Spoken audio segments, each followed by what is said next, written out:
Gerald Anderson, umamin na sa anak nila ni RC Muñoz, Julia Barreto, hindi matanggap. Sa isang revelasyon na yumanig sa mundo ng showbiz, tuluyan ng binasag ni Gerald Anderson ang katahimikan, inamin niyang may anak sila ni RC Muñoz. Ang balita ay lumaganap na parang apoy sa kagubatan, at sa kabila ng kanyang pagkakaling kay Julia Barreto, buong tapang niyang sinambit ang katotohanan, "Oo, anak ko siya. At hindi ko ikinahihiya ang anak ko." Balik-tanawin natin ang mga panahon kung kailan naugnay sina Gerald at RC sa isang pelikula.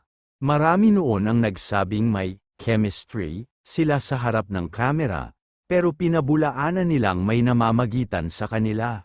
Sa isang press conference pa nga ay sinagot ni RC, "We're just good friends." Ngunit sa likod ng kamera, tila may mas malalim na ugnayan na hindi naisalba sa mata ng publiko. Ayon sa isang source na malapit sa aktor, ilang buwan matapos ang kanilang pelikula ay pansamantalang naglilo si Gerald sa media.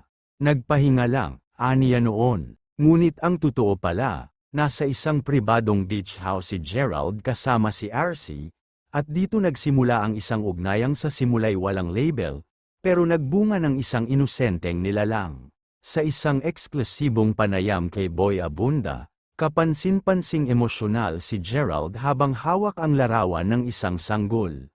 "Hindi ko na kayang itago. Anak ko to, at responsibilidad kong harapin to ng buong puso," ani niya habang pinapahid ang luha. Kinumpirma niyang si RC ang ina ng bata, at kasalukuyan umanong naninirahan sa probinsya para mapanatili ang katahimikan. Walang sinayang na oras ang mga reporter upang hanapin ang panig ni Julia Barreto, na ilang taon ng karelasyon ni Gerald. Ilang araw itong nanahimik sa social media, ngunit isang cryptic post ang lumitaw sa kanyang Instagram story. "Minsan, akala mo ikaw ang tahanan, yun pala. Pansamantala ka lang nahintuan."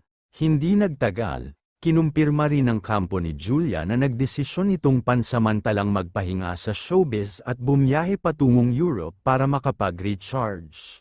Ayon sa isang insider, Julia is shattered. Hindi niya inaasahan to, lalo't pinag-usapan na nila ni Gerald ang future nila together.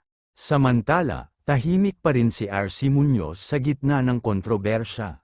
Ilang fans ang nagtangkang makakuha ng pahayag mula sa kanyang mga live stream, pero ang tanging tugon niya, "Darating ang panahon, lahat ay lilino. Pero sa ngayon, ang importante ay kapayapaan para sa anak ko."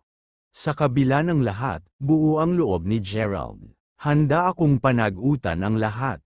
Hindi ako perpekto, pero gagawin ko ang tama." Sa kasalukuyan, nagpaabot siya ng intensyon na makipag-ayos kay Julia, pero ayon sa kampo ng aktres, hindi pa ito handang makipag-usap.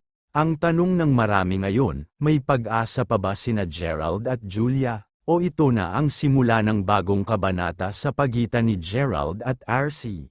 Ang tanging malinaw ngayon ay may isang batang isinilang sa gitna ng katahimikan at kontrobersya, inosente, pero siya ang naging sentro ng gulo sa pagitan ng tatlong pusong minsang nagtangka sa pag-ibig.